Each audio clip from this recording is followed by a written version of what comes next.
So one of the landmark cases you handled is the Nizam Jewellery Case. I think the viewers will love to hear this, and please enlighten us about the case and what amount of wealth it was which you preserved for the nation. Well, as we are discussing the evolution of law and history of this country, you may be aware that Sardar Vallabhbhai Patel helped unify and bring together all the rulers, ex-rajas of this country under the national flag of the Republic of India. Before 15th of August 1947 को India ही नहीं था. There were so many kingdoms. Everywhere you had a Hindu Raja or a Hindu ruler, excepting one or two, and the foremost of that was Deccan Hyderabad, which had His Exalted Highness Sir Mir Osman Ali Khan Bahadur. You can understand by this very title prefix that he was a Ghulam of the Goras, of those who are anti-India. Yeah. Right? This was happening. I have had occasion to take up this matter, which was going on for years, where this again is a very complex subject.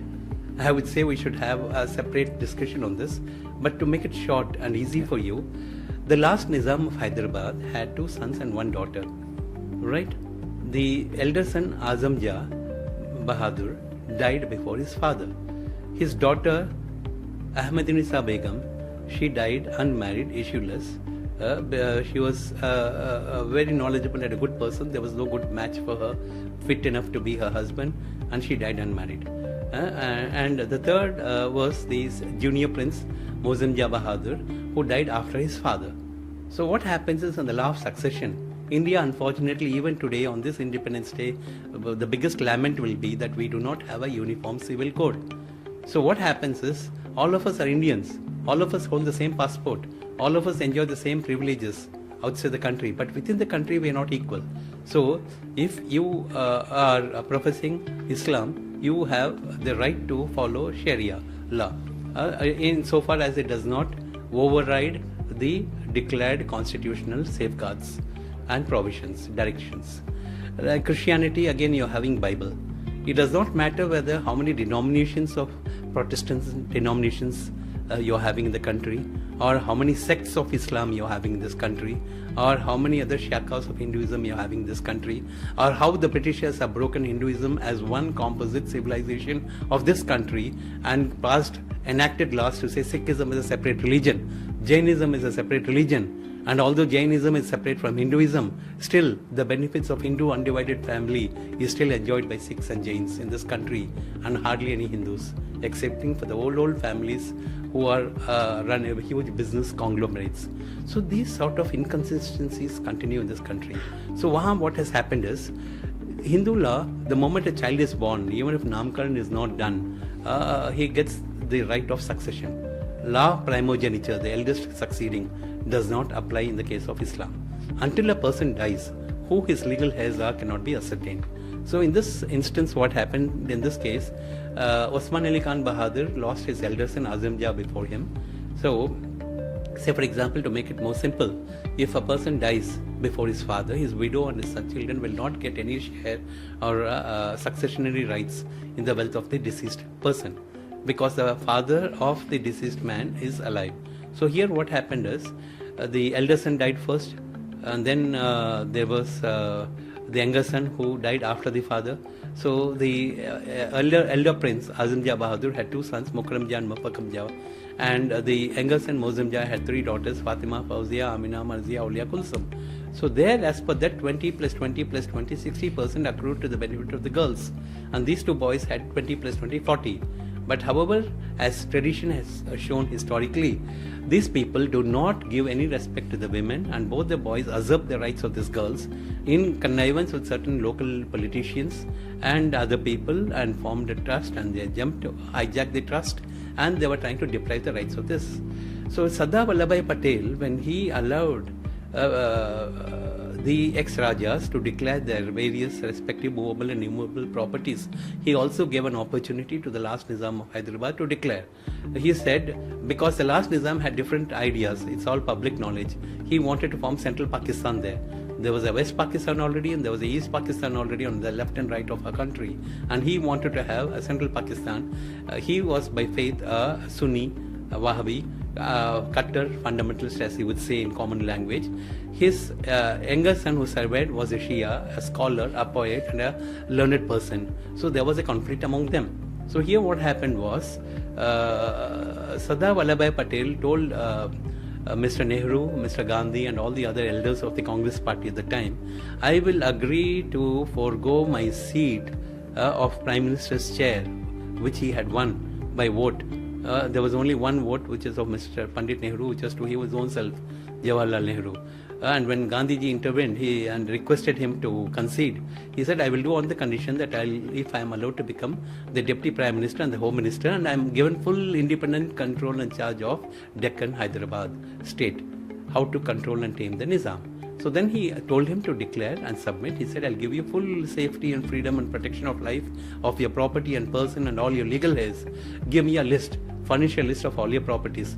Because you might be aware, the last Nizam of Hyderabad was the wealthiest man in the entire world. Not Queen of England, not anybody else. No Rothschilds, not anybody else. It was he.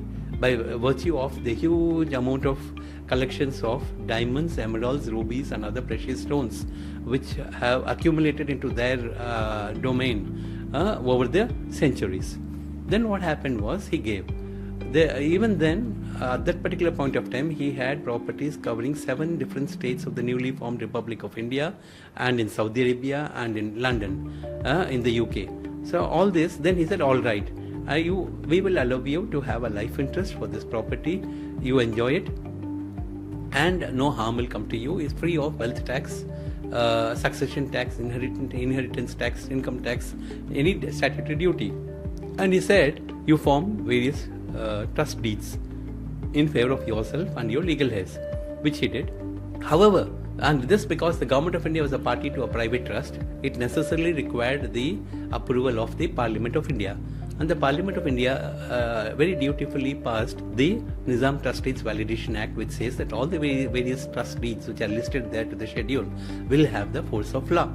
So in spite of this, the last Nizam smuggled away 48 truckloads of gold bricks via Bombay to Karachi, which became the corpus of the defense budget of the Pakistani government. So this incensed Sardar Patel and he ordered Operation Polo. Major General Chowdhury, who was the first chief of army staff of the country, went and by the time they reached Musi Nadi in Nalgonda on the borders of Hyderabad, which is now capital of Telangana state today, he surrendered. The Nizam surrendered and announced over the radio broadcast that he has seceded to the Government of India. And then the rest is other history without going into that.